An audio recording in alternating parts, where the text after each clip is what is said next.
Vossa Excelência, daquela tribuna, fez um belo discurso e falou sobre prerrogativas 5 vezes. Que Vossa Excelência lutaria pelas prerrogativas dos senadores. Eu concordo plenamente com a manifestação de Vossa Excelência e concedo imediatamente a palavra ao senador Magno Malta. Senhor presidente, obrigado por ter acolhido a minha sugestão, visto que o orador da tribuna fez a sua fala e a parte A, aí não seria a parte, ter a palavra com ele fora da tribuna, não teria o menor sentido. Eu quero mais uma vez dizer ao Senado e ao Brasil, que nos ouve e nos vê, eu estou a cavalheiro, senhor presidente, para falar sobre o senador Marcos Duval. Ele não é meu amigo, ele não é meu aliado político, ele é um senador do meu estado que disputou a eleição 18, em que eu estava no processo de a eleição de Jair Bolsonaro, nem nos conhecemos. Eu fui vê-lo pela primeira vez aqui no Senado, 2 anos depois, quando aqui estive. O senador Marcos Duval não foi nomeado. Ele foi votado pelo povo do Estado do Espírito Santo e, uma vez senador, goste eu dele ou não, gostem os senhores dele ou não, tenha empatia ou antipatia dele. Mas aqui, a Constituição Federal não pode ser violada. Existem preceitos constitucionais a serem respeitados. Senhor presidente, quando Vossa Excelência venceu as eleições para presidente, inclusive com o voto de Marcos Duval, Vossa Excelência, daquela tribuna, fez um belo discurso e falou sobre prerrogativas 5 vezes.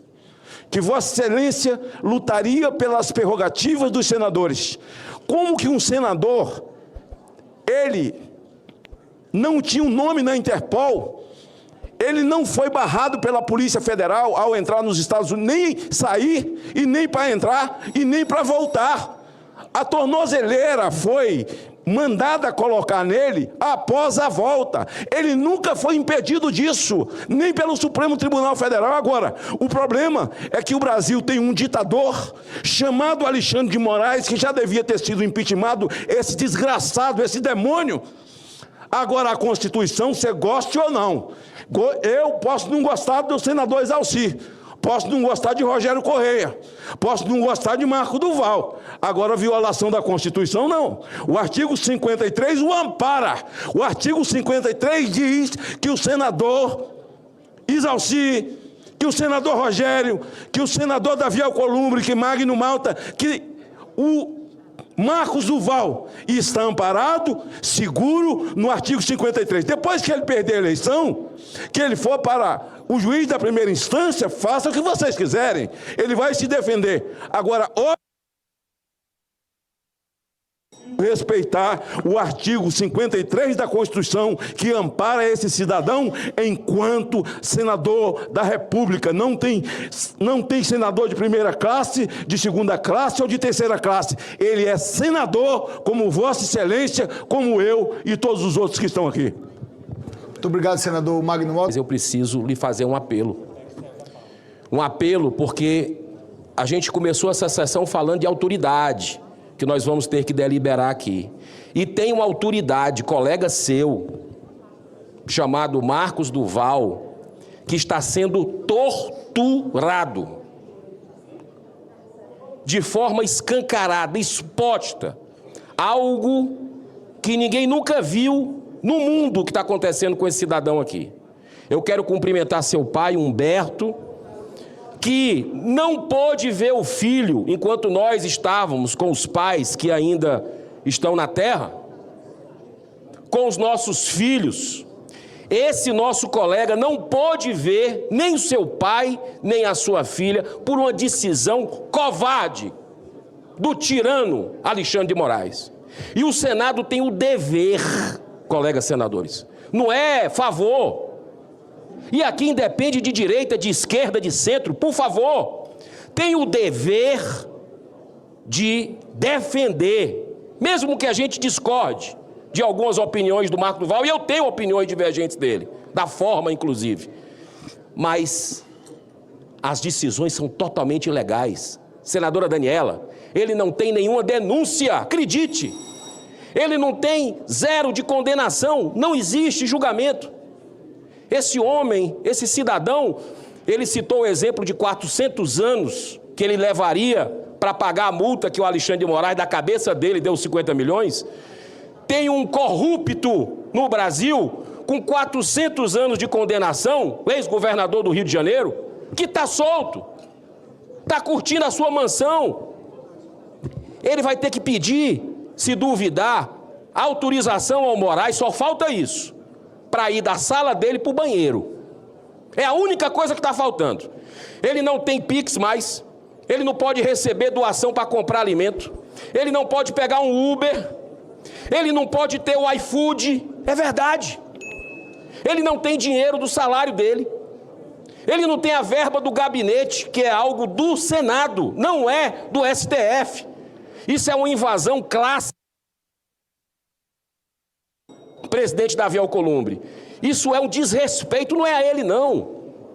A desmoralização não é a esse cidadão brasileiro.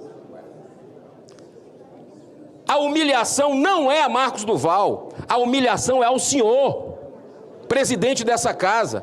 A humilhação é a mim. A humilhação é a todos os cidadãos dignos que colocaram seu nome para receber o voto popular.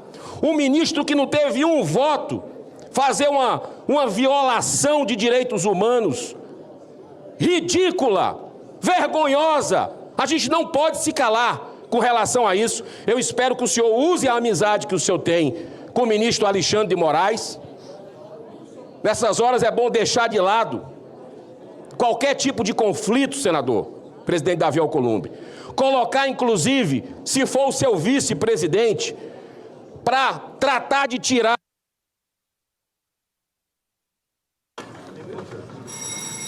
essas medidas arbitrárias contra Marcos Duval e deliberar o pedido de impeachment, que o senhor está no seu colo, a solução do Brasil. 41 senadores assinaram o pedido de impeachment, nunca nós conseguimos isso. O senhor tem a chave para evitar que o Brasil receba sanções, receba mais taxações absurdas do que já tem. Está no colo do senhor e nós vamos lhe apoiar pelo impeachment do violador contumaz global de direitos humanos, chamado Alexandre de Moraes. Não tem mais clima para esse ministro continuar no Brasil. Nós temos o dever de fazer o nosso trabalho e dar a ampla defesa, o contraditório, algo que ele não dá para os seus perseguidos.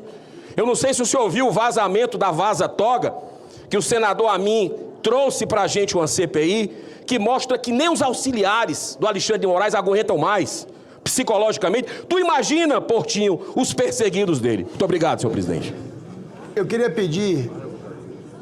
pedir a Vossas Excelências, eu fiz uma ponderação e, naturalmente, eu acolhi a manifestação do senador Magno Malta e eu estou, da melhor maneira possível, tentando, senadora Tereza, senadora Augusta, compatibilizar os interesses de todas, do conjunto do Senado da República, e eu fiz um compromisso que as manifestações seriam de 2 minutos. E eu queria pedir para Vossas Excelências que nós pudéssemos cumprir o acordo que foi estabelecido ainda há pouco por esta presidência, reconhecendo que as manifestações são legítimas de senadores e senadoras eleitos que têm o direito de se manifestar no plenário do Senado Federal.